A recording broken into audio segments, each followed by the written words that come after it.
स्त्री का घर, एक इमोशनल कहानी। तुम्हें कितनी बार बताया है, मेरे तैयार होने से पहले मेरा नाश्ता तैयार हो जाना चाहिए। शादी के 20 सालों बाद भी मुझे क्यों बार बार एक ही बात बतानी पड़ती है राधा? तुम्हें क्या है, तुम तो आराम से घर पर रहोगी, मुझे काम पर जाना पड़ता है। तुम हो कि हमेशा बेवकूफ़ों जैसी हरकत करती हो। अगर तुम यह जानबूझकर करती हो तो याद रखना, मुझसे बुरा कोई नहीं होगा। आज भी दिनेश का पारा चढ़ा हुआ था।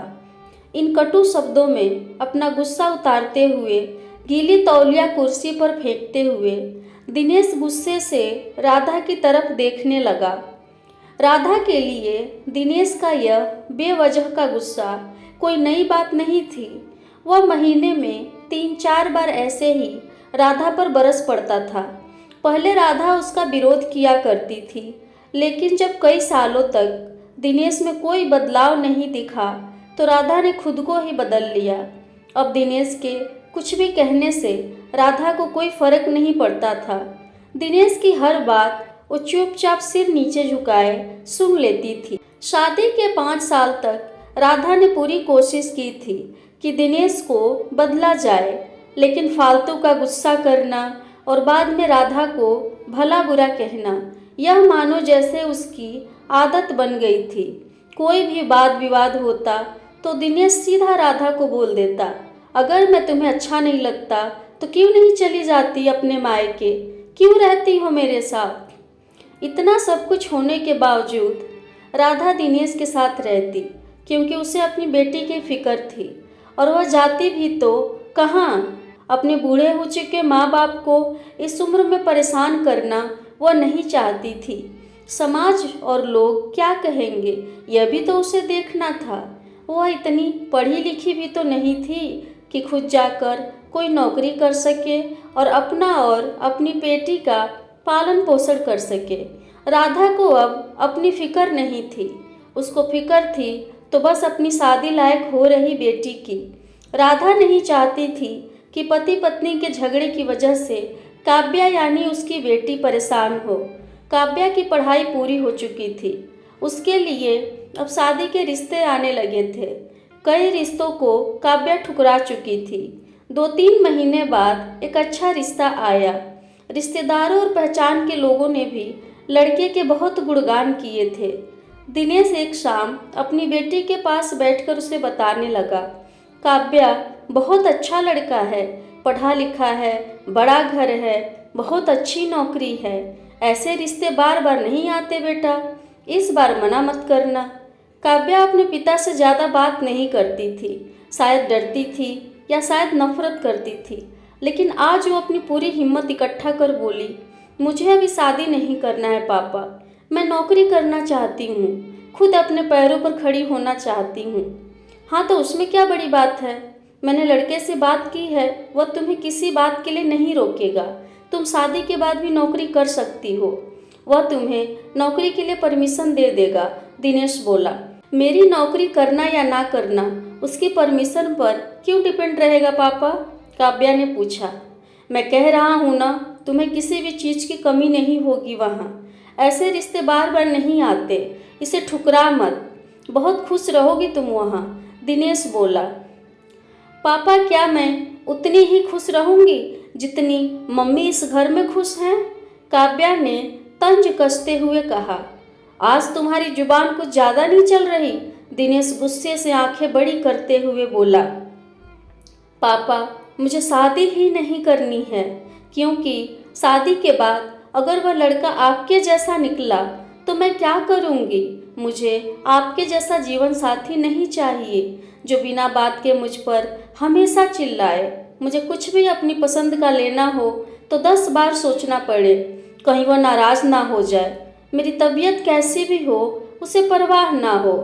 रोटी थोड़ी सी मोटी बन जाए तो घर सर पर उठा ले, उसकी चेकबुक ना मिले तो भी मेरा ही दोष निकाले और हर छोटी मोटी बात पर मुझे मायके जाने के लिए कहे।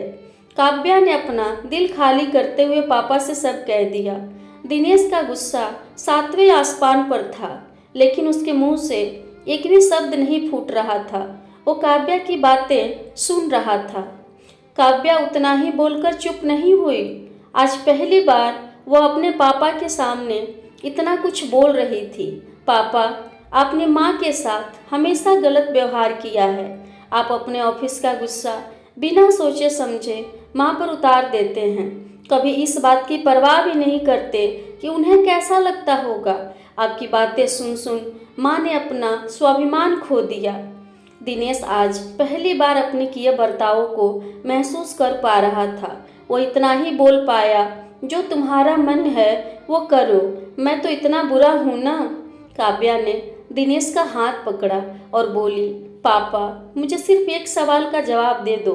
क्या आप चाहेंगे कि मेरा पति आपके जैसा हो? अगर आपका जवाब हाँ है तो कर दीजिए मेरा रिश्ता आज ही, और ना है तो मुझे आत्मनिर्भर बनने दीजिए। दिनेश कुछ भी ना बोल पाया और वहाँ से चुपचाप बाहर चला गया। आज उसे राधा के सामने जाने में शर्म आ रही थी। चलते चलते उसकी आंखों से आंसू बह रहे थे।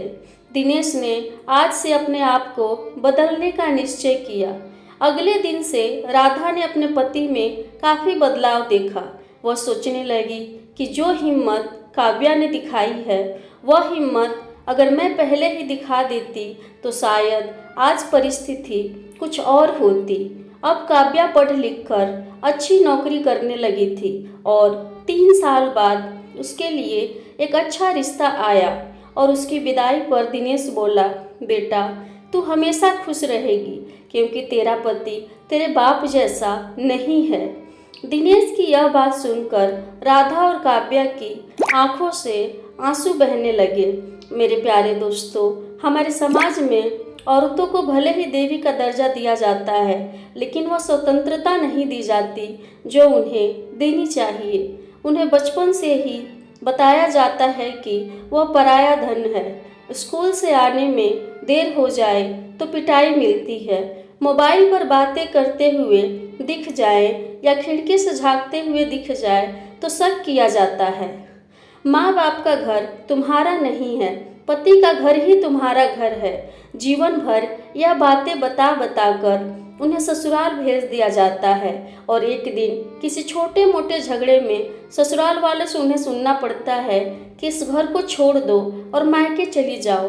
अब आप ही बताओ दोस्तों, ऐसी स्त्रियों का सच्चा घर कौन सा? आखिरकार वह किस घर को अपना कहे? उम्मीद करती हूँ आपको मेरी आज की कहानी अच्छी लगी होगी। अगर अच्छी लगी है तो लाइक करें, शेयर करें और इस कहानी के प्रति आपकी क्या राय है प्लीज़ कमेंट करके ज़रूर बताएं। आपका बहुत बहुत धन्यवाद।